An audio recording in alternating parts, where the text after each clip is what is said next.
The anatomy of regret. Why your past self is holding you back. There is something living inside your mind that you rarely notice, yet it influences almost every decision you make. It is not a voice you hear externally. It is a presence that exists internally. A replay system, a looping archive, a psychological structure that keeps reconstructing moments from your past and presenting them as unfinished business. And if you are not aware of it, you will mistake memory for identity. Because what most people call regret is not just an emotion, it is a living mental architecture. A system built from repeated recollection of past mistakes that slowly begins to shape how you see yourself, how you interpret opportunity, and how you approach the future. And over time, this creates something subtle but powerful.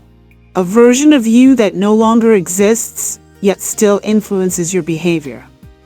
We call this the ghost self. The ghost self is not mystical. It is psychological. It is the version of you that made mistakes, froze under pressure, said the wrong thing, missed the opportunity, or failed at something important, and your brain never fully archived it as past. Instead, it keeps it active. Not in reality, but in simulation. So every time you approach something new, your mind runs a background comparison. Don't repeat that again. Remember what happened last time. You failed before, so be careful now.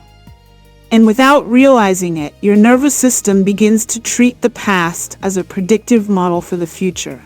This is where life begins to shrink. Not because you are incapable, but because your brain is prioritizing protection over expansion.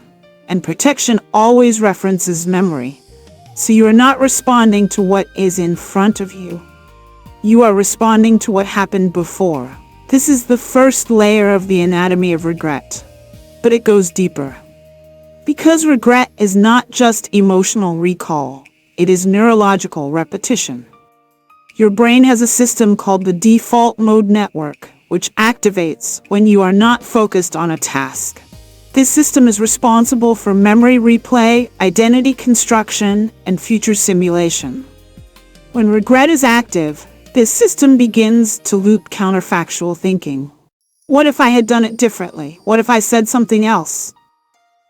What if I was better then?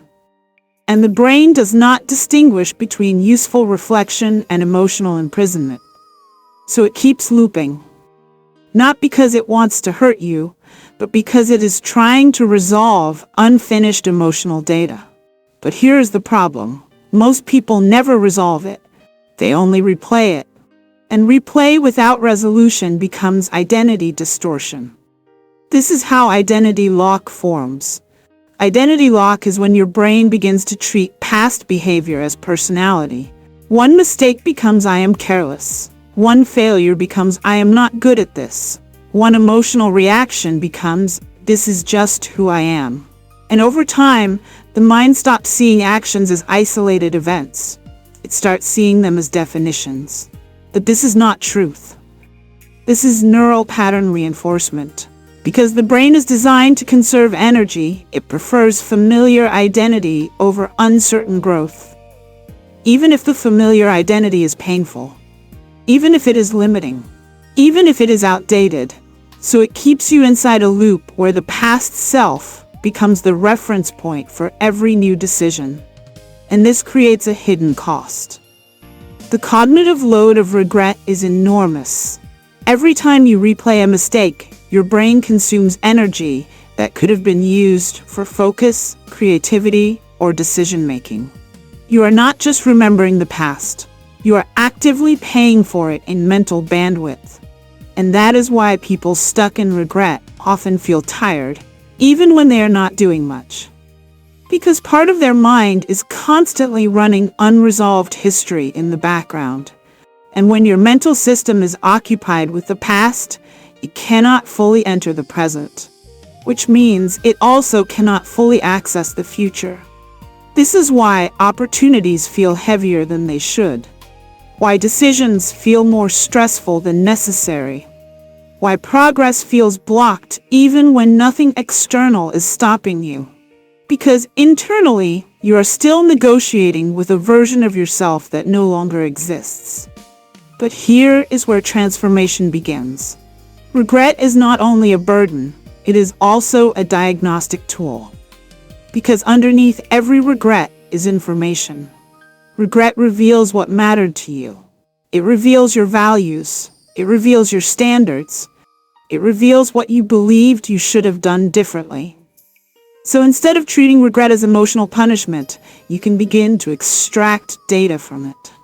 Not to relive it, but to decode it. Ask, what does this regret reveal about what I value? What did I learn through this outcome? What pattern do I need to adjust going forward? Now the emotion begins to shift. Because when regret is processed as data instead of identity, it loses its emotional grip. It becomes information instead of imprisonment. And this is where the ghost self begins to weaken. Because the ghost only survives through emotional reactivation. No emotion, no fuel. No fuel, no loop. And as the loop weakens, something else becomes available. Future identity. The ability to see yourself not as a continuation of past mistakes, but as a developing system capable of revision. This is where you begin to reclaim your timeline. You stop living as a replay of previous versions of yourself, and you start living as an evolving structure, not fixed, not defined, but adaptive. And this is the key shift. You are not your past. You are the interpreter of your past. And interpretation can be updated, which means identity can be updated, which means the future is not a punishment for your history. It is an expansion beyond it. So the final stage of healing regret is not forgetting, it is integration. You do not erase the past self. You reclassify it from identity to experience, from definition to data, from limitation to instruction. And once this shift happens, something powerful emerges. The mental space that was once occupied by regret becomes available again. Available for clarity, available for focus, available for creation, available for presence. And in that space, you begin to move differently. Not from fear of repeating the past, but from understanding of what shaped it. This is how the ghost self dissolves. Not through resistance, but through recognition. Because what is seen clearly no longer controls silently. And what no longer controls silently begins to lose influence completely. So you stop becoming someone who is haunted by past decisions, and you become someone who is informed by them. There is a difference. One repeats the past internally. The other learns from it and moves forward externally. And this is the foundation of mind care is self-care. Because mental clarity is not the absence of history. It is the correct relationship with history. And when your relationship with your past becomes neutral instead of emotional, your future becomes open instead of restricted. So today, you are not here to erase your past self. You are here to release its authority over your present identity.